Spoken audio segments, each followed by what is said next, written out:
My name is Nathan Tulliver. Today I'm here to talk to you about how to cut and lay tile. First, I will start by giving a brief history on tile laying. Then we will get into what tools are needed and how to cut and lay tile. Cutting and laying tile is a super simple process that once you get it down, it's all about repetition.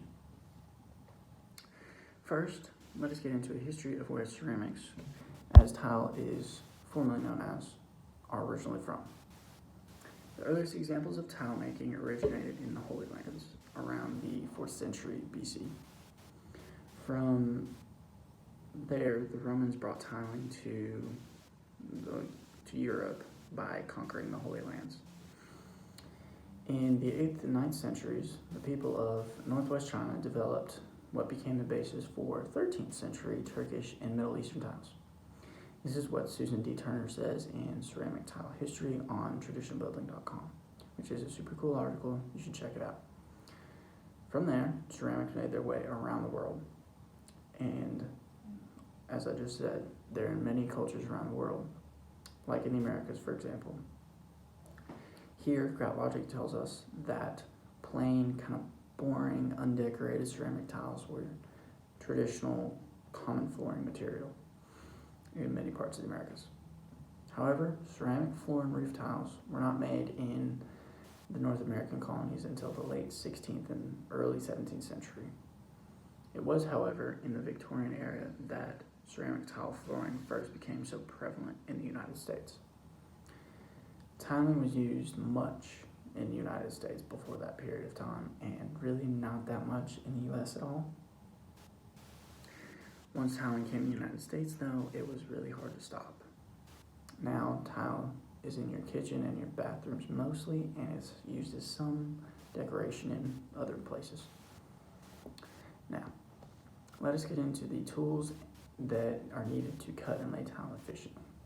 According to Ruby.com, some of the tools you need are tile spacers, a tile level to make sure you have a flat surface, grout, thin set is the material that helps your tile stick to the floor.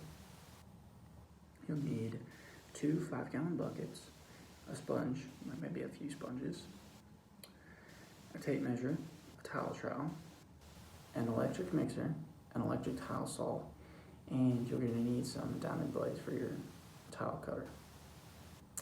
And I've listed and shown them here if you don't know what they look like. Now, as tileshop.com tells us, first you're going to need to mix your thin set with water in a 5-gallon bucket, and then you're going to use your electric mixer to mix it all together.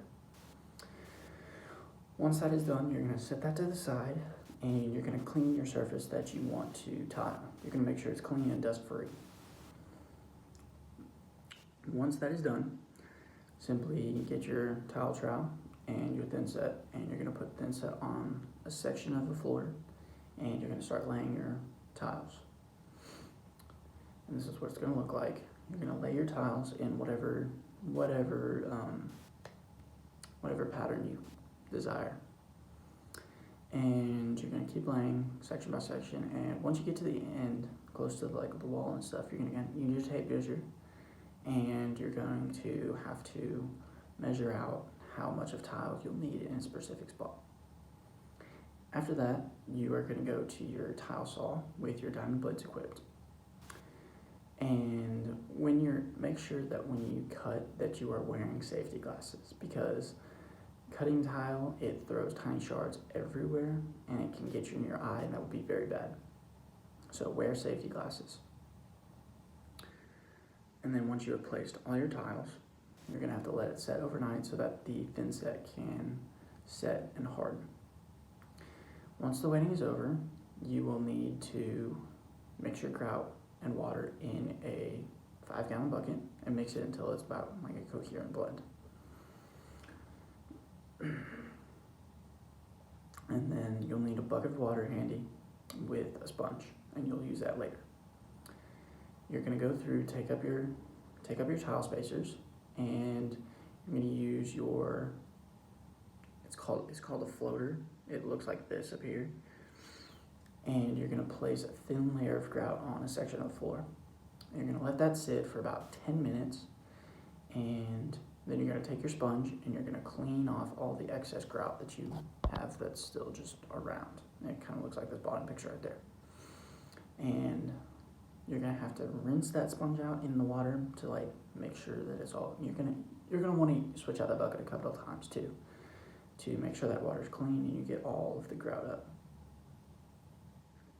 And you're gonna continue the cycle until all of the floor has grout on it. And congratulations, you're done. Look at that. You've successfully tiled your floor. And I would like to thank you for your attention. We have now learned what tools are needed to tile your floor and how to cut those tiles. I hope you're able to use this information in the future. And if you do, tell me how it goes. Thank you for listening.